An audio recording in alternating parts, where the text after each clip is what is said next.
제가 작년 한 해를 돌아보면서 제가 가장 많이 생각한 말이 무엇일까 그렇게 생각을 했더니 이 말이 제 마음속에 가장 많이 남았던 말이었습니다. 이게 어떤 문장이냐면 이런 문장입니다. 학교에서는 교훈을 가르쳐 준 다음 시험을 보지만 인생은 시험을 먼저 본 다음에 교훈을 가르쳐 준다. 다시 한번 말해볼까요? 학교에서는 교훈을 가르쳐 준 다음에 시험을 보지만 인생은 먼저 시험을 본 다음에 교훈을 가르쳐 준다. 이 말이 제 작년에 가장 많이 생각이 들었던 말이었습니다. 제가 이 말을 듣고 제가 생각을 하다가 두 가지가 이제 깨닫게 됐는데, 첫 번째가 무엇이냐면 매일 제 인생에서 일어나는 일들은 하나님께서 저에게 주시는 교훈을 담고 있다는 사실이었습니다. 제 인생에 아무런 이유도 없이 우연히 벌어지는 일들은 단 하나도 없었습니다. 제 인생에서 생기는 모든 어려움, 시험에는 하나님이 주시는 교훈이 포함되어 있었습니다. 그래서 어떤 일을 겪든지 이 시험을 통해서 주시는 하나님의 교훈을 배우는 마음으로 내가 살아야 되겠다, 그런 마음으로 계속해서 살았습니다. 하나님이 주시는 교훈을 깨닫지 못하면, 이 똑같은 교훈을 깨닫지 못하면 똑같은 시험이 오고 또 왔을 때 계속해서 저는 낙제를 하고 이게 페일을 하고 낙제하고 계속해서 똑같은 문제를 경험하면서 계속 실패하는 인생을 살 것이지만, 이 시험에서 주시는 교훈을 체험하고 제가 바뀐다면, 그러면 저는 저의 하나님께서 주시는 이 시험에서 A 맞고 통과해서 다른 시험으로 또다시 인생의 다음 장으로 넘어갈 수 있다는 사실을 깨달았기 때문에 그렇습니다. 이것이 제가 깨달은 첫 번째이고, 두 번째 깨달음은 모든 시험 문제의 답은 나에게 있다는 것을 깨달았습니다. 시험의 문제의 답은 나에게 있습니다.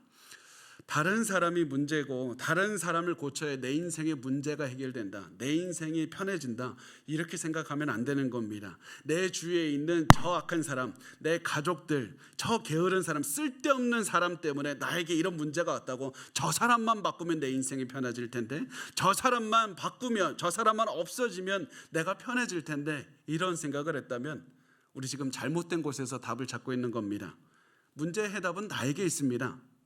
내가 무엇이 부족하고 앞으로 내가 이 잘못을 반복하지 않기 위해서 나에게 있는 고난을 이제는 반복하지 않고 이 고난에 얽매여 있지 않기 위해서 내가 어떻게 바뀌어야 될까? 이게 훨씬 더 중요한 겁니다. 왜냐하면 저 사람, 나의 가족이나 내 주변에 있는 사람이 바뀌어서 문제가 해결됐다고 하면 저는 확실합니다. 그 사람 가면 다른 사람 올 겁니다. 그래서 또다시 어려움을 겪게 될 겁니다. 이 사람이 없어지고 나에게 문제를 주는 사람이 사라지는 것이 중요한 것이 아니라 내가 바뀌는 것이 중요한 겁니다. 우리는 다른 그 누구도 바꿀 수 없습니다. 다른 그 누구에게도 영향력을 끼칠 수 없습니다. 내가 영향력을 끼칠 수 있는 유일한 대상은 나밖에 없습니다. 그래서 하나님께서는 이 문제를 통해서 나를 바꾸시기를 원하는 겁니다. 하나님은 나를 바꾸시고 인생의 시험을 통해서 나를 먼저 바꾸신 다음에 그 바뀐 나를 통해서 주변 사람도 만지기를 원하십니다. 내가 먼저 변하면 그 변화된 나를 통해서 다른 사람도 만지기를 원하시는 겁니다. 그래서 지금까지 내 가족, 내 회사 사람들, 내 주변 사람들 어떻게 바꿔야 되나, 저 사람들 문제인데 어떻게 바꿔야 되나, 이런 생각을 하고 계셨다면 이제 우리 질문을 바꿨으면 좋겠습니다. 나 어떻게 바뀌어야 될까? 나 이제 어떤 모습으로 살아가야 될까? 이 고난이 왔을 때 나 어떻게 바뀌어야만 되는가? 이 질문을 했으면 좋겠습니다. 그렇다면 이제 중요한 것은 내가 어떤 모습으로 바뀌어야 됩니까? 나 어떻게 바뀌어야 됩니까? 고난이 왔을 때 나 어떻게 바뀌어야 됩니까? 이 질문은 우리에게도 굉장히 중요하지만 오늘 본문에 등장하는 디모데에게도 굉장히 중요했을 겁니다. 그리고 이 디모데 후서를 받는 이 디모데에게도 중요했을 거지만 이 디모데 후서를 쓰고 있는 바울에게도 굉장히 중요한 질문인 겁니다. 왜냐하면 디모데 후서 이 편지를 받는 디모데가 담임하고 있던 에베소 교회는 큰 문제가 있었습니다. 교회 안에 이단들도 들어와 있었습니다. 사람들이 예수도 믿는데 미신도 같이 갖고 들어왔습니다. 교회 안에 분란도 있습니다. 이런 문제 앞에서 디모데가 했을 자연스러운 생각은 이 사람들을 어떻게 바꾸지? 이 사람들을 도대체 바꿔야 되는데 무슨 방법으로 바꿔야 됐을까? 이런 생각을 했을 겁니다. 그리고 이런 바울은 이런 디모데의 모습을 보면서 이렇게 얘기를 하는 겁니다. 다른 사람을 바뀌기 전에 너가 먼저 바뀌어야 된다. 다른 사람을 바꾸기 전에 너가 먼저 바꿔라. 또 앞으로 디모데가 살아가면서 있을 수많은 문제들을 넘어가기 위해서는 주변 사람들을 바꾸는 것이 중요한 것이 아니라 너가 먼저 바뀌는 것이 중요하다. 디모데야, 너가 바뀌어야 된다. 그 마음으로 바울은 이렇게 말씀하기 시작합니다. 디모데후서 2장 1절 말씀을 우리 같이 읽겠습니다. 시작. 내 아들아, 그러므로 너는 그리스도 예수 안에 있는 은혜 가운데서 강하고. 아멘. 바울이 말하는 겁니다. 내 사랑하는 아들 디모데야, 너는 소심한 성격 뒤에 숨어서는 안 된다. 너는 그리스도 예수 안에 있는 은혜 가운데서 강해야 된다. 강해야 된다. 담대해야 된다. 디모데에게 찾아온 어려운 환경이나 디모데의 유약함, 이런 연약함이 디모데를 무너뜨리는 그런 이유가 되어서는 안 된다는 겁니다. 강해야 된다고 말합니다. 우리가 디모데였다면 이 얘기를 듣고 무슨 생각을 했을까요? 말처럼 쉽습니까? 나도 강하고 싶습니다. 나도 강하고 싶은데 어떻게 그렇게 강하게 하라고 한다고 내 마음이 변합니까? 내 인생이 변합니까? 아니, 어떻게 해야 하는지를 알려주고 난 다음에 강하라고 말을 해야 되는 건 아닙니까? 그리고 사실은 바울은 디모데에게 강할 수 있는 방법에 대해서 알려주었습니다. 그것은 무엇이냐면 예수님의 능력을 의지할 때 강할 수 있는 겁니다. 자기 자신의 능력을 의지할 때 약해지고 내가 결단으로 강해지겠다, 나 변화된 인생을 살겠다, 내가 이제부터 다른 인생을 살겠다, 그런 생각을 하며 산다면 계속해서 자신의 한계 때문에 무너질 겁니다. 내 결단과 노력으로는 고난을 넘으려고 해도 반드시 실패할 겁니다. 그래서 바울은 너에게 주시는 능력 주시는 그리스도를 의지해야 된다. 그리스도의 능력을 의지할 때 너는 강해질 수 있다. 이런 마음으로 강하라고 말을 하는데, 이때 이것을 표현하는 방법이 사실은 좀 특이합니다. 바울은 단순히 강하라라고 말을 하지 않고 너가 그리스도를 의지할 때 강할 수 있다는 말을 하기 위해서 이렇게 표현을 합니다. 그리스도 예수 안에 있는 은혜 가운데서 강해야 된다. 그리스도 예수 안에 있는 은혜 가운데서 강해야 된다. 강하면 강했지, 그리스도 예수 안에 있는 은혜 가운데서 강하라는 말이 무슨 의미입니까? 이 말은 은혜가 우리를 강하게 한다는 겁니다. 우리가 은혜를 통하면 어떠한 고난도 넘어설 수 있는 힘을 얻게 되고 우리의 사명도 감당할 수 있는 힘을 얻게 된다는 겁니다. 우리는 하나님의 복을 받을 자격도 없지만은 하나님이 나를 강하게 해주셔서 모든 고난을 이기게 해주십니다. 자격 없는 자에게 이 모든 능력을 주시기 때문에 은혜라는 겁니다. 나는 하나님께 내가 기도했으니까, 내가 살아있으니까, 내가 하나님께 달라고 요청했으니까 당연히 힘을 달라고 말할 수 없는 겁니다. 나는 아무리 노력을 해도 구원받을 수 없지만 하나님 나를 사랑해 주셔서, 나를 불쌍히 여겨 주셔서 구원해 주시는 것이 은혜입니다. 그리고 난 다음에서도 나는 아무리 노력해도 강해질 수 없지만 모든 능력의 근원이신 예수께서 우리를 보시고 강하게 해주시는 것이 은혜인 겁니다. 그래서 바울은 연약한 디모데에게 가장 먼저 하는 말이 무엇이냐면, 너는 그리스도인의 강력한 능력이 어디서 나오는지 아느냐? 은혜에서 나온다. 그러므로 너는 앞으로 힘을 얻기 위해서 항상 그리스도의 은혜를 의지하면서 살아라. 그리스도의 은혜를 기억해야 된다. 너는 구원 얻을 수 없었지만 하나님께서 너를 무료로, 공짜로 너를 구원해 주셨다는 사실을 기억하며 살아가야 되고, 너가 살아가면서 숨 쉴 수 있는 자격이 없지만 하나님이 계속 너를 사랑하셔서 은혜를 주셔서 너에게 숨쉬게 하시고 능력 주시고 너에게 사람 보내주시고 너에게 사명 주셨다는 사실을 기억하며 살아가야 된다. 또 평생 은혜가 가슴에서 떠나지 않도록 하라. 그리스도의 은혜가 너의 가슴을 떠나게 해서는 안 된다. 은혜를 기억하면서 살면 너는 어떠한 고난에서도 이겨낼 수 있는 힘을 얻을 것이다. 이것이 바울이 디모데를 바꾸는 방법이었습니다. 그 다음에 바울은 은혜 안에서 강해진 디모데에게 다른 사람들을 가르치라고 명령을 합니다. 그것이 디모데후서 2장 2절 말씀에 있습니다. 우리 같이 읽겠습니다. 시작. 또 내가 많은 증인 앞에서 내게 들은 바를 충성된 사람들에게 부탁하라. 그들이 또 다른 사람들을 가르칠 수 있으리라. 아멘. 디모데가 복음을 사람들에게, 평신도들에게 가르쳐야 된다고 말씀을 합니다. 목회자인 디모데가 평신도인 사람들에게 하나님의 진리를 확실하게 알게 해서 그걸로 끝이 아니라 그 성도들이, 그 평신도들이 다른 사람들에게도 복음을 가르칠 수 있을 만큼 훈련시켜야 된다, 가르쳐야 된다. 이렇게 하려면 평신도들에게 단순히 지식을 전달해서 끝나는 문제가 아닙니다. 가르칠 수 있는 능력을 전달해야 되는 겁니다. 매일 이 가르치는 능력을 깨닫게 하기 위해서 생활 속에서 하나님의 진리를 실천할 수 있는 방법을 알려줘야 되고, 분명한 사고를 가질 수 있게 해줘야 되고, 다른 사람들을 가르칠 수 있도록 이 계속 평신도들을 키워내는 것을 바울이 디모데에게 명령했던 겁니다. 그리고 이 명령은 디모데에게만 주어진 것이 아니라 성경을 통해서 우리 교회에도 주어지고 있는 겁니다. 우리 교회의 목표가 무엇입니까? 모든 평신도가 단순히 설교 잘 듣는 성도를 만드는 것이 아닙니다. 다른 사람들에게 복음을 가르칠 수 있을 정도로 성장하게 하고 훈련하는 것이 우리 교회의 목표입니다. 이 목표를 위해서, 이루기 위해서 여러분 설교 듣는 것만으로는 충분하지 않습니다. 설교 플러스 무엇을 해야 됩니까? 매일 큐티를 통해서 말씀을 삶에 적용하는 훈련하셔야만 됩니다. 순모임 통해서 말씀을 다른 사람과 나누는 훈련하셔야만 됩니다. 성경대학 통해서 성경을 전체적으로 이해하는 훈련을 하셔야만 됩니다. 계속해서 나를 성경 속으로 밀어넣고 성경을 적용하고 성경을 나누는 훈련을 하는 것이 본문에서 성경이 우리 교회, 모든 교회들에게 하는 명령인 겁니다. 그래서 우리가 이 명령을 듣고 명령을 이루기 위해서 우리 교회가 매일 한 걸음씩 걸어가고 있습니다. 그리고 저는 제 꿈이 무엇이냐면, 여러분들이 나중에 우리 교회에서 이렇게 훈련받아서 오늘과 같은 설 연휴가 됐을 때, 가족끼리 모였을 때 그냥 덕담 나누고 그냥 좋은 얘기하고 끝나는 것이 아니라 할머니, 할아버지들이, 부모님들이, 자녀들이 계속해서 말씀을 가르치는 그런 가정이 되는 겁니다. 복음을 가르칠 수 있도록 준비시키고 훈련시키는 것이 저의 꿈입니다.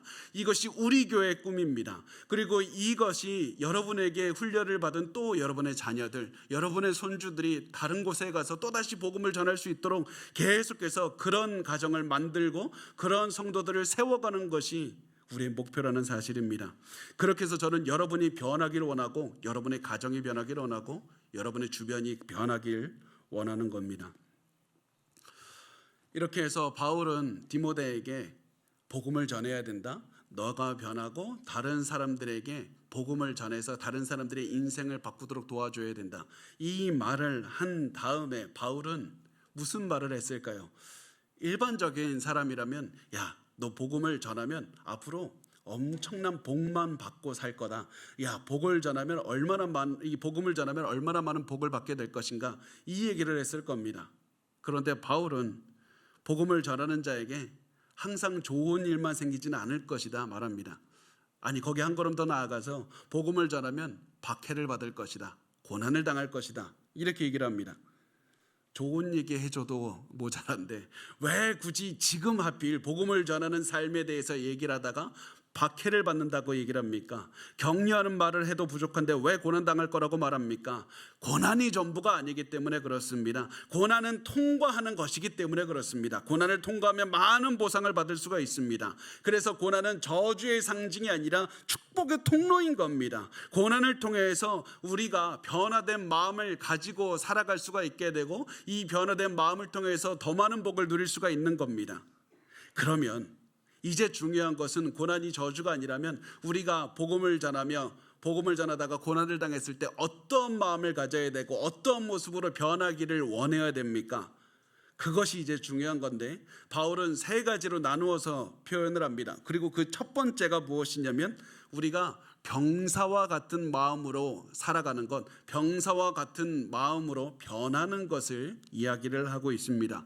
디모데후서 2장 3절과 4절 우리 같이 읽겠습니다. 시작.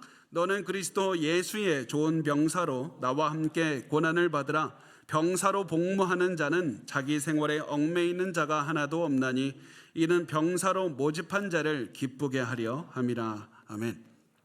바울이 디모데에게 너는 그리스도의 예수의 좋은 군사로 나와 함께 고난을 받으라고 말을 합니다. 군사로 고난을 받으라. 이 말은 그리스도인들의 삶은 전쟁터에서 전투하는 군인의 삶과 같다는 겁니다.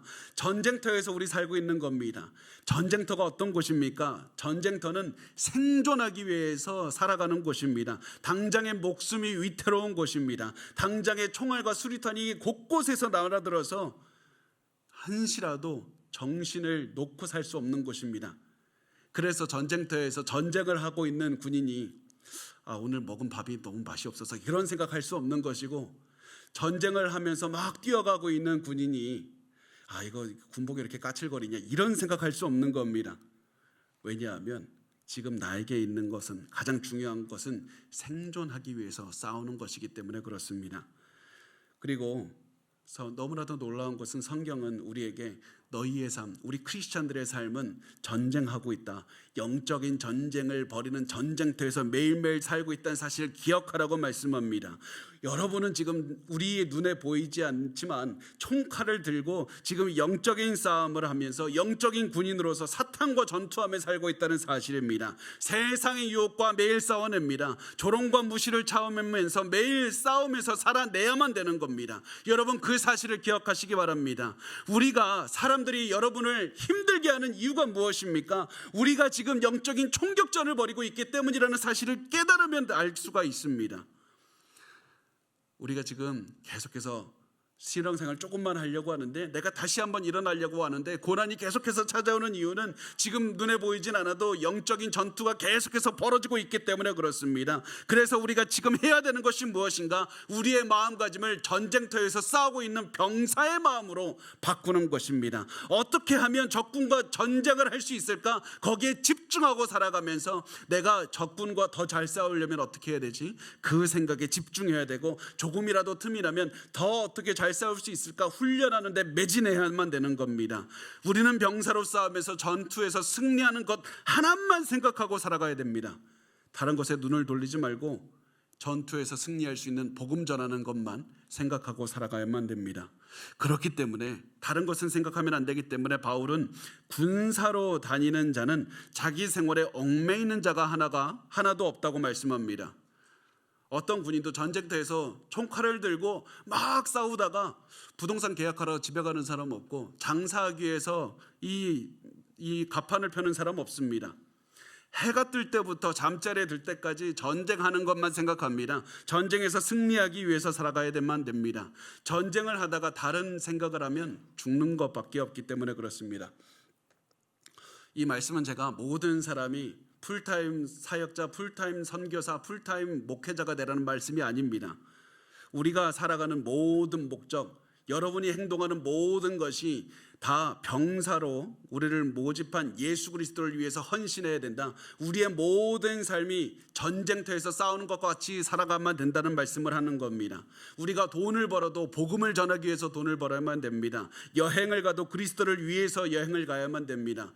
여러분, 저는 교회에서 대부분의 시간을 보내지만 여러분은 여러분의 직장에서, 가정에서 시간을 보냅니다. 우리가 보내는 장소만 다를 뿐이지 여러분과 저는 동일한 목적을 가지고 동일한 목표를 위해서, 복음을 전하는 것을 위해서 우리가 평신도 사역자의 마음으로, 풀타임 사역자의 마음으로 우리가 다 사셔야만 됩니다. 이런 마음이 있을 때 우리 고난 중에 견딜 수 있습니다. 이런 마음이 있을 때 우리 어려움도 거뜬하게 이겨낼 수 있는 겁니다. 이렇게 열심히 싸우면 저한테 무슨 이득이 있습니까? 이렇게 열심히 싸우면 우리에게 무슨 이득이 있습니까? 바울은 이 이득에 대해서 말합니다. 이는 병사로 모집한 자를 기쁘게 하려 합니다. 우리를 부르신 예수님을 기쁘게 할 수가 있습니다. 어떤 돈이나 어떤 명예보다 우리를 위해서 직접 인간이 되셨고 직접 피를 흘려서 죽으시고 우리를 새로운 인생을 살게 해주신 예수 그리스도를 기쁘시게 할 수 있는 겁니다. 이것이 그 어떤 보상보다도 가장 큰, 우리가 누릴 수 있는 큰 훈장이 되기 때문에 우리는 이 그리스도께서 우리를 보고 기뻐하시는 것을 보면서 우리는 가장 만족할 수 있고, 군인으로서 내가 받을 수 있는 큰 상급을 받았다고 이야기를 하며 기뻐할 수가 있는 겁니다. 그 다음에 바울은 병사로 우리가 마음가짐을 가져야 된다. 그 다음에 바울은 우리가 운동선수의 마음을 가져야 된다고 말을 합니다. 디모데후서 2장 5절은 말씀합니다. 경계하는 자가 법대로 경계하지 아니하면 승리자의 관을 얻지 못할 것이며, 운동선수는 모두 승리자의 관, 면류관을 얻기 위해서 열심히 연습하고 훈련합니다. 그런데 운동선수는 땀을 흘리고 열심히 노력할 뿐만 아니라 무엇을 위해서 또 훈련해야 되냐면 규칙을 잘 지키기 위해서 훈련해야 됩니다. 규칙 안에서 싸우기 위해서 훈련해야 됩니다. 왜냐하면 정해진 규칙을 어기거나 무시하게 되면 경기에서 패배하게 되기 때문에 그렇습니다. 요즘에야 우리가 지금 하는 스포츠는 파울도 마음껏 잘 쓰면서 경기를 하지만 그 당시에는 규칙을 어기고 파울하는 것은 굉장히 이 명예롭지 못한 것으로 여겼습니다. 이 운동선수를 하면 안 되는 것으로 여겼습니다. 그래서 이 사람들은 어떻게 해서든지 규칙 안에서 싸우기 위해서 엄청나게 노력했습니다. 바울은 우리 그리스도인들도 운동선수의 마음으로 살아가야 된다. 레슬링 선수처럼, 우리가 달리기 선수처럼 살아가야 된다고 말씀합니다. 최선을 다해서 땀을 흘려야 할 뿐만 아니라 하나님이 주신 인생의 규칙을 지키면서 살아가야 되는 겁니다. 하나님이 주신 규칙에 순종해야 됩니다. 거짓말하지 말고 정직하게 살아가고 말씀대로 살아가고 증오하지 말고 미워하지 말고 사랑하며 살아가는 여러 가지 규칙을 지키며 살아가는 겁니다. 아무리 많은 고난을 받아도 하나님의 말씀에 순종하며 규칙을 지키고 살면 예수님이 재림하시는 날에 엄청난 보상을 받게 될 겁니다. 우리의 예상을 뛰어넘는 보상을 받게 될 겁니다. 예수님은 우리에게 이 영광의 면류관을 주실 겁니다. 마지막으로 바울은 우리가 세 번째로 어떤 마음으로 살아가야 되느냐? 농부의 마음으로, 농부의 삶으로 살아가야 된다. 그런 마음가짐으로 계속 변해야 된다고 말씀을 합니다. 디모데후서 2장 6절을 말씀합니다. 수고하는 농부가 곡식을 먼저 받는 것이 마땅하니라. 제가 예전에 이런 말을 들은 적이 있습니다. 세상에는 여러 종류의 농부가 있습니다. 못된 농부도 있고 착한 농부도 있고 부자 농부도 있고 가난한 농부도 있습니다. 그런데 세상에 없는 농부가 있는데 게으른 농부는 없습니다. 왜냐하면 농사는 엄청나게 많은 수고를 요구하는 직업이기 때문에 그렇다는 얘기를 들은 적이 있습니다. 농사는 그냥 아무나 지을 수 있는 게 아닙니다. 엄청나게 노력해서 땅을 일궈야 되고 계속해서 일하면서 벌레와 병충해 여러 가지, 또 가뭄과 홍수, 비바람에 맞서 싸워서 계속 대비해야 됩니다. 식물이 자라는 동안에 농부는 일을 멈추질 않습니다. 일을 하다가 자연재해라도 발생을 하면 그동안에 한 해 동안 노력했던 농사가 다 망칠 수 있기 때문에 항상 긴장하면서 살아가는 것이 농부의 모습이고, 그래서 농부는 엄청나게 노력하면서 살아갈 수밖에 없습니다. 게다가 농사의 어려운 점이 한 가지가 더 있는데 그것은 인내해야 된다는 겁니다. 내가 어제 씨를 심었으니까 내일 얻어야 되겠다, 그런 농사는 없습니다. 농사의 가장 어려운 점은 계속해서 기다려야 된다는 겁니다. 수확을 당장에 거둘 수가 없기 때문에 계속해서 기다리면서 노력해야 됩니다. 그렇지만 농부가 포기하지 않고 노력하면 많은 수확을 얻게 될 것이고, 수확을 거두는 날 농부는 가장 기뻐할 겁니다. 누구보다 기뻐할 겁니다. 그리고 이것이 바울이 말한 그리스도인들의 삶이라는 겁니다. 우리도 매일 말씀을 가르치고 복음을 전파합니다. 근데 복음을 전했다고 해서 당장에 결실을 맺을 수는 없습니다. 사람들이 당장에 변하지 않습니다. 당장에 변하는 사람도 있을 수 있지만 1년, 10년, 20년, 어떤 사람은 우리가 죽은 다음에 변화되는 사람이 있을 수도 있습니다. 하나님께서 사람을 변화시키는 시간이 다 다르기 때문에 우리에게 맡겨진 것은 농부처럼 부지런하게 계속해서 포기하지 않고 심는 겁니다. 복음을 전하는 겁니다. 즉각적인 결과를 보려고 하지 말고 오랫동안 노력해야 됩니다. 포기하게 만드는 많은 고난과 유혹이 있어도 계속 전해야만 됩니다. 이렇게 오랫동안 인내하면서 섬기며 전파하면 우리는 확신할 수 있습니다. 하나님 반드시 많은 수확을 얻게 하실 것입니다. 이렇게 해서 바울이 세 가지, 병사, 운동선수, 농부, 이 세 가지 이미지를 통해서 우리의 마음가짐은 이래야 된다 말을 했습니다. 병사, 운동선수, 농부, 이 세 가지의 공통점이 뭡니까? 바로 수고한다는 겁니다. 엄청나게 노력한다는 겁니다. 많은 고난을 통과해야 되고 인내해야 되는 겁니다. 이것이 바로 크리스천의 삶이라는 겁니다. 너희의 삶은 쉽지 않을 것이다. 땀을 흘려야 될 것이다. 쉬지 않고 부지런하게 일해야 될 것이다. 그렇지만 너희의 인생에선 엄청난 보상을 받게 될 것이다.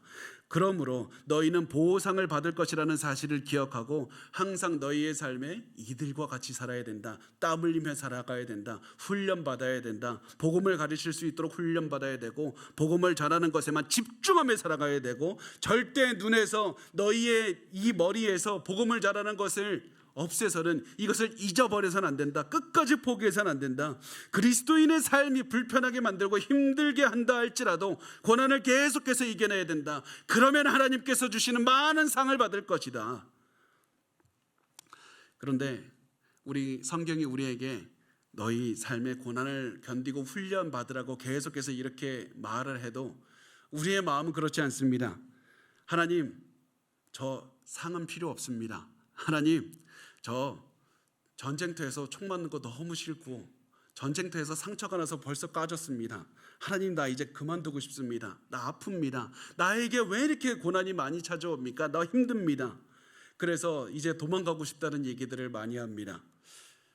제가 어떤 한 목사님의 설교를 들은 적이 있는데 그 목사님께서 이 부분을 설명했습니다. 주는 토기장에 나는 이 진흙이어서 하나님께서 이렇게 토기장이가 이 진흙을 돌리면서 이렇게 만드는 것을 설명하시면서 그 목사님께서 이렇게 표현을 하시더라고요. 여러분, 말 좀 그만하고 그냥 도우세요. 계속 도우세요. 하나님께서 고난을 통해서 당신을 만들고 계십니다. 토기장인 하나님께서 고난을 통해서 당신을 최고의 모습, 하나님께서 원하시는 최고의 모습으로 만들고 계시니까 쉬지 말고 조용히 계속 도세요. 여러분, 우리 삶에 고난이 온다고 해서 총알이 달려오고 이 수류탄이 던져진다 할지라도 여러분 불평하거나 두려워하지 마시고 도우시면 됩니다.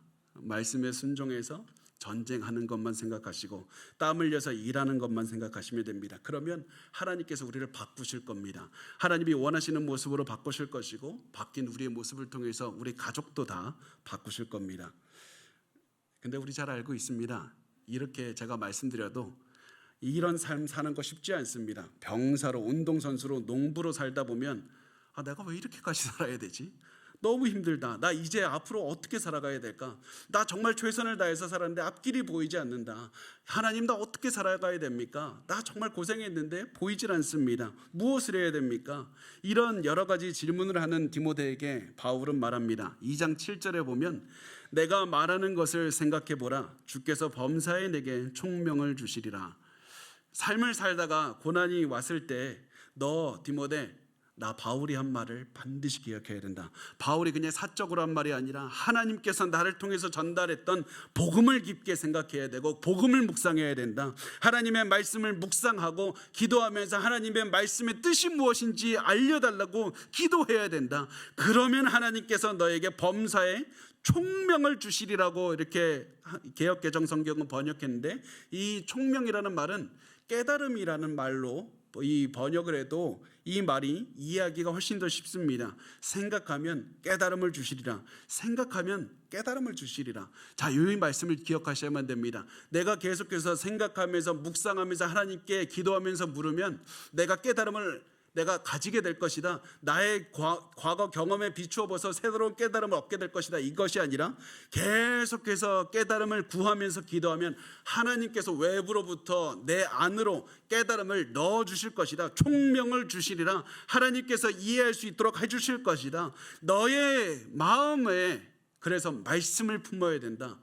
계속해서 말씀을 품으면 하나님께서 때에 따라서 알맞은 것으로 계속해서 지혜를 넣어주실 것이고 이해력을 넣어주실 것이고 깨달음을 주실 것이니까 계속해서 말씀을 품고 살아라. 너의 안에서는 선한 것이 아무것도 없단다. 하나님께 구하며 말씀을 이해하기 위해서 계속해서 살아라. 그렇게 말씀을 생각하면서 집중하며 살면 우리는 병사의 삶, 선수의 삶, 농부의 삶을 살 수가 있습니다. 그런데 아무리 이렇게 말해도 그리스도의 삶 어려운 겁니다. 어려운 겁니다. 아무리 하나님께 기도해도 앞이 보이지 않을 때가 있고 말씀의 뜻을 구해도 바로 깨닫지 못하는 때도 있습니다. 하나님, 내 앞이 안개가 가득해서 앞이 보이질 않는데 나 도대체 어떻게 가야 됩니까? 이런 시간이 반드시 올 겁니다. 바울은 우리에게 이때 한 가지만 기억하라고 말씀합니다. 그것은 그리스도만 기억하면 된다. 그리스도만 기억하라고 말씀합니다. 디모데후서 2장 8절에서 9절 우리 같이 읽어보겠습니다. 시작. 내가 전한 복음대로 다윗의 씨로 죽은 자 가운데서 다시 살아나신 예수 그리스도를 기억하라. 복음으로 말미암아 내가 죄인과 같이 매이는 데까지 고난을 받았으나 하나님의 말씀은 매이지 아니하니라. 아멘. 이 개역개정 성경은 잘 드러나 있지 않은데 헬라 원어를 보면 8절은 이렇게 시작합니다. 예수 그리스도를 기억하라. 예수 그리스도를 기억하라면서 이 말을 강조하고 있습니다. 이 말은 단순히 과거에 너 힘들 때 한번 기억하면 힘을 얻을 것이다, 이 말씀이 아닙니다. 너는 하루 종일 예수 그리스도를 기억해야 된다. 너는 언제나 예수 그리스도를 기억하고 예수 그리스도께 너의 마음에 초점을 둬야만 된다. 그리고 그리스도께서 너를 위해서 하신 위대한 일들을 기억해야 된다. 계속 기억하라. 계속 기억하라. 그러면 예수님이 어떠한 것을 기억하는가? 두 가지를 기억해야 되는데, 첫 번째는 예수 그리스도의 부활을 기억하고, 두 번째는 예수 그리스도께서 다윗의 씨라는 사실을 기억하라. 첫 번째, 예수님이 부활하셨다는 사실을 기억하라. 예수님이 십자가에서 죽으셨고 너를 위해서 고난을 당하다가 죽으셨고 부활하셨다는 사실을 기억하라는 겁니다. 예수님이 그냥 죽은 것이 아니라 엄청난 고난을 당하다가 십자가에서 죽으셨습니다. 왜 죽으셨습니까? 그 죽기까지 너를 구원하기 위해서 그 수많은 고통과 죽음까지도 참으셨다. 이것을 통해서 너를 엄청난 사랑을 받고 있었다는 사실을 기억할 수 있는 겁니다. 이것 때문에 나에게 힘이 됩니다. 그러나 죽음이 끝이 아닙니다. 예수님은 죽음 이후에 부활하셨습니다. 예수님은 죽음을 이기고 부활하셨습니다. 그래서 우리가 예수 그리스도의 부활을 볼 때 우리의 죄가 씻겨졌을 뿐만 아니라 우리의 육체도 부활할 것이다. 우리도 부활할 것이다. 그래서 우리의 부활의 소망을 붙잡을 수가 있는 겁니다. 그래서 바울은 아무런 희망도 보이지 않을 때 그리스도의 부활을 기억하며 부활 소망을 붙잡으라고 말씀합니다. 두 번째, 성경은 예수님이 다윗의 씨라는 사실을 기억하라고 말씀합니다. 다윗의 씨라는 말은 다윗 왕의 자손이라는 말이고, 이 말은 예수님이 구약 성경에서 예언한 메시아라는 것을 이야기하고 있는 겁니다. 구약의 모든 예언을 이루시는 메시아가 예수 그리스도가 되신다, 이것을 말씀하고 있습니다. 그래서 두 가지, 다윗의 자손이신 메시아, 부활, 죽으시고 십자가에서 부활하신 예수님. 바울은 왜 하필 이 두 가지를 기억하라고 합니까? 예수님 엄청난 기적도 많이 행하셨고 엄청난 것들도 많이 있는데 왜 예수님의 부활과 예수님의 메시아가 되심을 기억하라고 합니까? 이것이 복음의 핵심 메시지이기 때문에 그렇습니다. 예수님이 구약에서 예언한 메시아이고 우리 죄를 위해서 죽으셨다가 부활하셨다는 것이 복음의 메시지인 겁니다. 그래서 바울이 디모데에게 요구한 것은 너는 어떤 때에도 복음이 너의 가슴을 떠나게 해서는 안 된다. 복음을 기억해야 된다. 앞길이 보이지 않는가? 고난 때문에 앞이 모든 안개로 가득 찬 것 같이 보이는가? 복음을 기억하라. 아무리 큰 고난을 당해도 복음을 기억하고 복음에 집중하면 앞으로 갈 길이 보일 것이다. 죽을 만큼 힘든 고난 속에서 복음을 기억하면 살 힘을 얻을 것이다. 그래서 바울은 말합니다. 2장 10절에 그러므로 내가 택함 받은 자들을 위하여 모든 것을 참음은 그들도 그리스도 예수 안에 있는 구원을 영원한 영광과 함께 받게 하려 함이라. 내가 부활의 능력으로 승리할 것이라는 사실을 확신하고 있기 때문에, 바울은 모든 고난을 참을 수 있었습니다. 궁극적인 부활의 소망, 내가 예수 그리스도의 재림하시면 내 육체가 부활할 것이다, 이것이 이 소망이 있기 때문에 복음을 기뻐하며 참을 수가 있었던 겁니다. 복음을 전파하기 위해서는 무엇이든지 기꺼이 감수할 수가 있게 되었던 겁니다. 그래서 바울은 복음을 전하다가 감옥에 갇힌 것까지도 특권으로 여겼습니다. 내가 고난을 당해서 복음이 전파돼서 사람들이 변할 수만 있다면 그것을 기쁨으로 여겼습니다. 이상한 사람 아닙니까? 내가 고난을 당하는 걸 특권으로 여기는 사람이 어디 있습니까? 이게 왜 이런 생각을 할 수 있습니까? 바울이 이런 고난 속에서도 기뻐할 수 있었던 이유가 무엇이냐면 바울은 하나만 생각했기 때문입니다. 바울은 내가 높아지고 내가 편해지고 돈도 벌고 예수도 높이고 내가 편하게 무병장수하는 것도 목표고 다 그 생각들이 아니라 예수를 높이는 생각만 했더니 언제든지 어떤 상황에서든지 희망을 가지고 살아갈 수가 있었습니다. 바울은 전쟁터에 있는 병사처럼, 지금 레슬링 시합하고 있는 운동선수처럼, 지금 곡식을 키우고 있는 농부처럼 하나만 생각했습니다. 복음을 전하는 거 하나만 생각했습니다. 그랬더니 고난도 기뻐하면서 당할 수가 있었던 겁니다. 바울은 이런 모습을 보면서도 자기 연민에 빠지면서 나 진짜 너무 힘들다, 하나님 내 고통 아시죠? 이렇게 했던 것이 아니라 자신을 통해서 복음이 전달된다는 것에 감탄했습니다. 너무 좋았습니다. 내가 고난을 통해서 더 많은 사람들이 예수를 믿게 됐다는 것에 너무 기뻤습니다. 그래서 바울은 감탄하면서 이렇게 말합니다. 디모데후서 2장 11절과 12절에 보면 미쁘다 이 말이여, 우리가 주와 함께 죽었으면 또한 함께 살 것이요, 참으면 또한 함께 왕노릇 할 것이요, 우리가 주를 부인하면 주도 우리를 부인하실 것이라. 바울은 여기서 중요한 진리들을 몇 가지 얘기를 하는데, 첫 번째가 무엇이냐면 만약 우리가 그와 함께 죽으면 우리는 그와 함께 살 것이다. 이것이 복음입니다. 내가 예수를 믿으면, 나를 위해서 죽으신 예수를 믿으면 내가 새로운 생명을 선물로 받고 내가 영적으로 부활하고 내가 영원히 살 것이다. 두 번째, 우리가 참으면 우리는 그와 함께 왕노릇하며 다스릴 것이다. 진정한 그리스도인은 어떤 고난이 와도 참고 견딜 수가 있습니다. 복음만 전할 수 있다면 어떤 어려움이 와도 참을 수 있습니다. 왜 그렇습니까? 어려움이 지난 다음에는 보상이 오기 때문에 그렇습니다. 엄청난 보상을 주십니다. 그리스도께서 재림하시면 우리의 예상을 뛰어넘는 큰 보상을 얻게 됩니다. 그것을 보면서 우리는 또한 고난도 참을 수가 있게 됩니다. 세 번째, 우리가 예수님을 부인하면 예수님도 우리를 부인하실 것이다. 우리가 예수님을 부인한 때가 언제겠습니까? 예수님을 믿으면 고난을 당할 때 부인하게 됩니다. 사람들이 예수님을 부인하는 때는 박해를, 예수님을 믿는다고 했을 때 박해가 오면 그때 예수님을 부인하게 됩니다.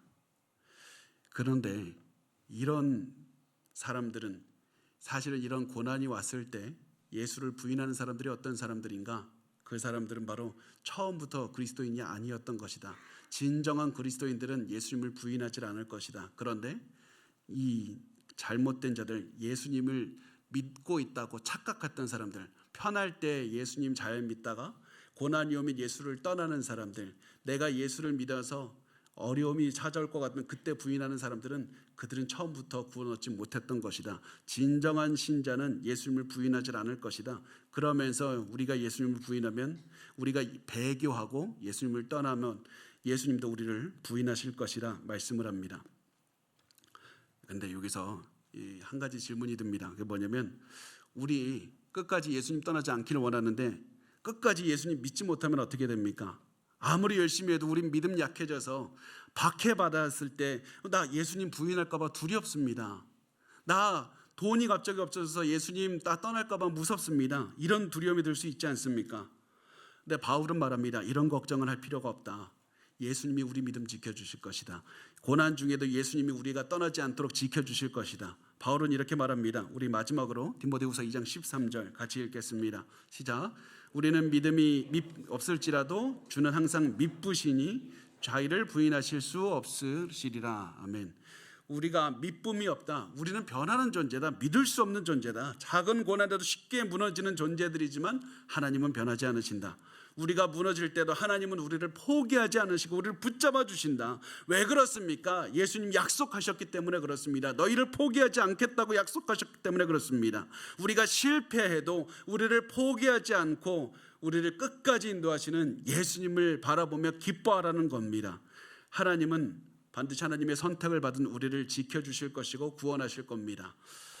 오늘 우리가 말씀을 나눴는데, 우리가 구원받은 성도의 모습에 대해서 나눴습니다. 그런데 그 구원받은 사람이 걸어가야 되는 길에서 계속해서 반복해서 나왔던 게 무엇이냐면 어렵다는 겁니다.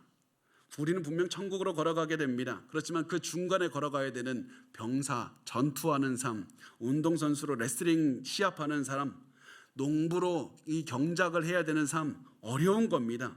고난인 겁니다. 그런데 이때 우리가 고난 중에서도 흐트러지지 않고 우리가 예수 그리스도께 집중하면서 우리가 조금씩 인생을 변화되는 삶을 살려면 어떻게 살아가야 되는가? 그리스도께 집중을 하면서 그리스도 한 분만 생각하면서 우리 인생을 바꾸며 살려면 어떻게 해야 되는가? 우리 실천 방안 3가지만 간단하게 보겠습니다. 첫 번째가 무엇이냐면 하나님의 타이밍을 믿으십시오. 하나님의 타이밍을 믿으셔야만 됩니다. 우리는 우리가 원하는 타이밍에 우리가 원하는 방법으로 우리가 원하는 것을 주지 않는다고 낙심합니다. 하나님 왜 안 들어주십니까? 왜 늦게 이루어집니까? 하나님께 답답해하면서 원망합니다. 그런데 우리가 이때 해야 될 것은 하나님의 타이밍을 믿는 겁니다. 하나님의 타이밍을 믿으면 하나님의 응답은 단 1분 1초도 늦춰진 적이 없다는 사실을 깨닫게 될 겁니다. 그렇다면 하나님 왜 어차피 주실 거 왜 늦게 주십니까? 내가 달라고 할 때 주시면 되지 않습니까? 조금 더 빨리 주시면 안 됩니까? 왜 늦게 주십니까? 하나님은 그 시간을 통해서 우리를 바꿔가고 계신 겁니다. 하나님이 원하시는 모습으로 계속해서 바꾼 다음에 기도의 응답을 주시는 겁니다. 그래서 하나님은 기도의 응답을 미루어서 우리에게 복을 내려주고 계신 겁니다. 그래서 하나님의 타임을 믿는다면 고난 중에 계속 돌면 됩니다. 두 번째, 하나님의 말씀을 계속 묵상하시기 바랍니다. 우리는 고난이 왔을 때 자꾸 그 상황을 이해하려고 노력합니다. 문제를 이해하려고 노력합니다. 선후 관계의 원인과 결과를 이해하려고 합니다. 그렇지만 아무리 생각해봐도 이해될 수가 없을 겁니다. 그때 우리가 해야 되는 것은 상황을 이해할 것이 아니라 말씀을 이해하는 겁니다. 우리의 환경이 아니라 말씀으로 우리의 마음을 먼저 채우고 그 다음에 환경을 보는 겁니다. 환경을 본 다음에 말씀을 보면 말씀이 이해가 안 갈 겁니다.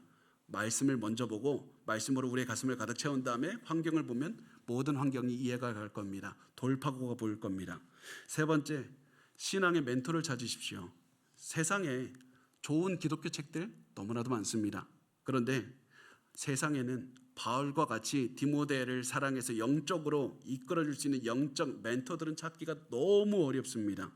특히 많은 젊은 청년들이 바로 옆에서 바울이 디모데를 이끌어줬던 것처럼 존경하면서 따를 수 있는 신앙의 어른들을 찾고 있다는 사실을 꼭 알아주시길 바랍니다. 그래서 이런 상황에 어떻게 해야 되는가? 부모님이 신앙의 멘토가 되어주시기를 바랍니다. 할머니, 할아버지가 멘토가 되어주셔야만 됩니다. 삶이 힘들 때 어떻게 신앙 안에서 살아가는지 보여주셔야만 됩니다.